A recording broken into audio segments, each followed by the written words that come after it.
Hi sweet arts. இன்றைக்கான டிப்பை நம்ம என்ன கொண்டு வந்திருக்கோம் பார்த்தீங்கன்னா, பனானா வச்சு பார்த்தீங்கன்னா ஒரு சூப்பரான ஹேர் பேக்கும் அண்ட் ஸ்கின்க்கும் வந்து பார்த்திங்கன்னா சூப்பரான வந்து டிப்ஸ் வந்து பார்க்கலாம். ஸோ ஃபஸ்ட்டு வந்து பார்த்திங்கன்னா ஸ்கின்னுக்காக பார்க்கலாம் நம்ம. ஸோ ஸ்கின்னை வந்து நல்லா glow and shine soft and வேணும் அப்படின்னு சொல்லி பார்த்தோம்னா, பனானா பனானா அது வந்து பார்த்திங்கன்னா நல்லா பழுத்த பனானாவாக இருக்கட்டும்.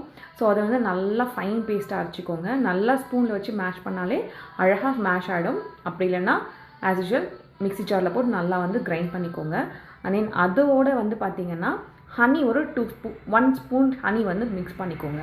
நல்லா மிக்ஸ் பண்ணிவிட்டு ஜஸ்ட் நல்லா ஃபேஸ் வாஷ் பண்ணிவிட்டு ஃபேஸில் நல்லா அப்ளை பண்ணிவிட்டு ஒரு 10 to 15 மினிட்ஸ் நல்லா விட்டுடுங்க. அதுக்கப்புறமா ட்ரை ஆன பிறகு லைட் சின்ன தண்ணியோ பாலோ வச்சு நீங்கள் வந்து நல்லா மசாஜ் பண்ணிவிட்டு அண்ட் தென் ஃபேஸ் வாஷ் பண்ணி பாருங்கள். அவ்வளோ க்ளோவாக அவ்வளோ ஷைனாக இருக்கும். உங்களுக்கு ஸ்கின் ரொம்ப